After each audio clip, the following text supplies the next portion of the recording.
जय गुरु जी संगत जी, जय गुरु जी, शुक्राना गुरु जी, अनंतम अनंतम शुक्राना गुरु जी।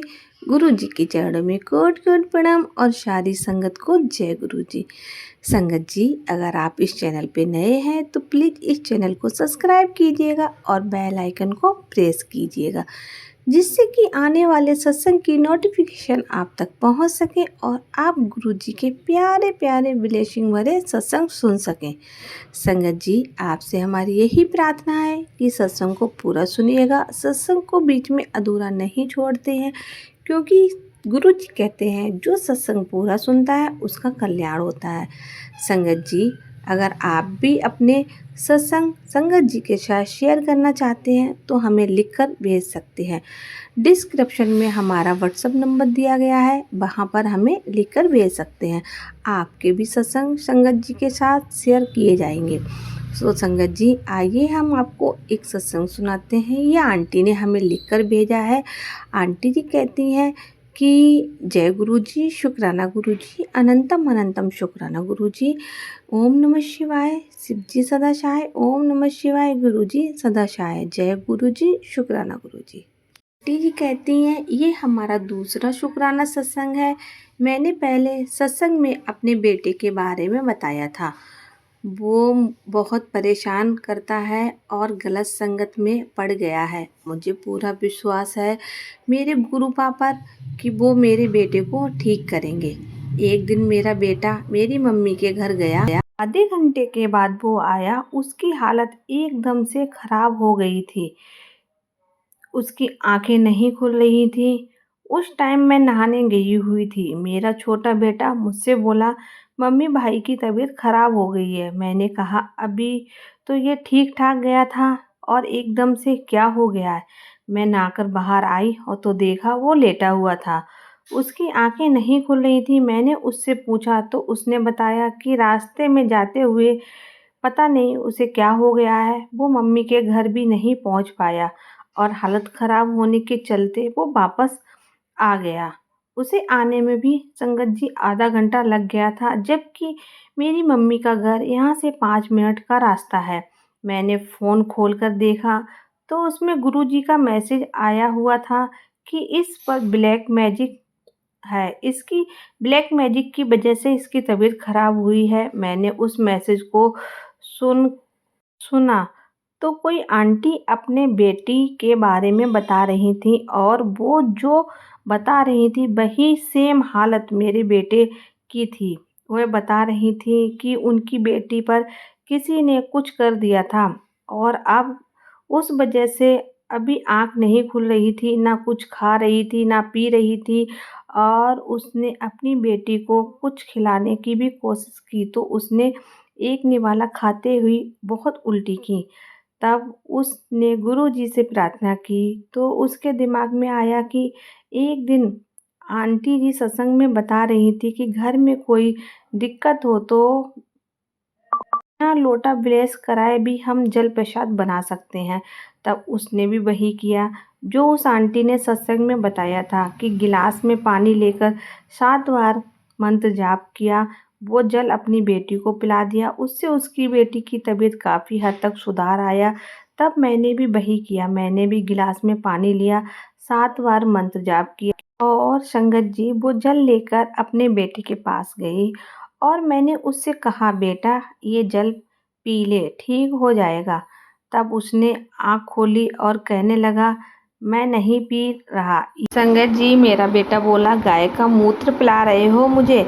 मैंने कहा नहीं, ये जल प्रसाद है, लेकिन गाय मूत्र की महक मुझे भी आने लगी। तब मैंने भी गिलास में सूंघ कर देखा तो गिलास से नहीं, वो वैसे ही आ रही थी घर में। फिर मेरे बेटे ने सूंघा और तब उसे गिलास में महक नहीं आई तो उसने वो जल प्रसाद पी लिया और वो फिर सो गया। संगत जी, तब भी मैं उसके पास बैठ गई और फ़ोन खोल कर देखा तो उसमें मैसेज था कि अब तेरा बेटा खतरे से बाहर है। मैंने जो खतरा था वो टाल दिया है। तू पूरे परिवार के साथ बड़े मंदिर आ तुझे और तेरे परिवार को ब्लेस करना है। मैंने अपने अंकल जी को फ़ोन पर ये सब बात बताई। उन्होंने कहा ठीक है, कल संडे है, हम चलेंगे बड़े मंदिर। रात को मेरे अंकल जी थोड़ी देर बाद मैंने अपने बेटे को उठाया और उसे खाने के लिए कहा। पहले तो उसने मना कर दिया, लेकिन फिर उसने कहा मम्मी खाना दे दो। लेकिन एक चम्मच ही खाना खाया और उसे उल्टी होने लगी। उसमें बहुत ने बहुत उल्टी की, फिर वो सो गया बिना खाना खाए। रात को जब सब सोने लगे तो फिर रात 12 बजे के करीब बहुत तेज फिर से मूत्र की महक आने लगी। मैंने अपने अंकल जी से कहा, उन्होंने देखा फिर से गौमूत्र की महक आ रही है। ऐसे ही दिन दिन में आ रही थी। मुझे तो बहुत तेज से महक आ रही थी। मेरे अंकल ने कहा आ तो रही है मुझे भी। अगले दिन मैंने अपनी छोटी बहन से कहा कि तू चलेगी बड़े मंदिर? तब उसने कहा नहीं। हाँ, तब तो और मेरे देवर और मेरे हस्बैंड हम सब बड़े मंदिर गए। वहाँ से गुरुजी ने की ब्लेसिंग मिली। उनके स्वरूप और चरण स्वरूप के रूप में मेरे मन में था कि गुरुजी चोले में मेरे घर आए और मुझे आप मानोगे नहीं, येलो चोले में गुरुजी का स्वरूप मिला। हम गए, वहाँ से लोटा ब्लेस कराया, लंगर प्रसाद लिया। संगत जी, हम बाहर आकर हम लोगों ने लंगर प्रसाद लिया। लंगर प्रसाद करते समय मेरे बेटे ने भी लंगर प्रसाद की थाली से अंदर पता नहीं कहाँ से चुपके से आया और रोटी उठाकर ले गया। उसने फिर अपने पापा लंगर प्रसाद से कहा रोटी दी, रोटी ली और खाई। जब हम बड़े मंदिर जा रहे थे, रास्ते में हमें बहुत सारी गुरु जी की ब्लेसिंग मिली। डबल नंबर हमारे आगे पीछे इतनी गाड़ियाँ जैसे कि गुरुजी खुद हमारे साथ चल रहे हैं। काफ़ी सारी बटरफ्लाई के दर्शन हुए। ट्रिपल नंबर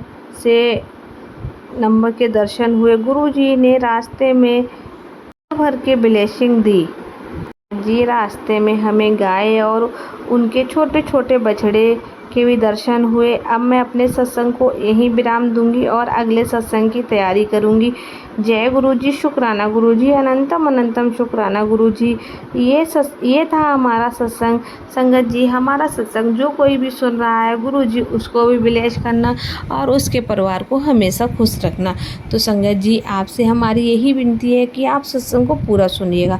ये था एक आंटी जी का सत्संग जिन्होंने हमें लिख कर भेजा था। संगत जी, अगर आप भी अपना सत्संग संगत जी के साथ शेयर करना चाहते हैं तो हमें लिख कर भेज सकते हैं। व्हाट्सअप नंबर हमारा डिस्क्रिप्शन में दिया गया है। और आपसे बस हमारी यही विनती है कि आप अच्छी राइटिंग में लिख कर भेजा करें, जिससे कि संगत को सुनाने में परेशानी ना हो। कृपया करके बस इस बात का ध्यान दें। तो संगत जी, मिलते हैं आपसे अगले सत्संग में। तब तक के लिए जय गुरुजी, शुक्राना गुरुजी। सत्संग को सुनते रहिएगा, मस्त रहिएगा, खुश रहिएगा और कमेंट में जय गुरुजी लिखते रहिएगा। संगत जी, बस यही प्रार्थना है। अगर आपको हमारा सत्संग अच्छा लगे तो आगे संगत जी को शेयर करना बिल्कुल ना भूलें। जय गुरुजी, शुक्राना गुरुजी।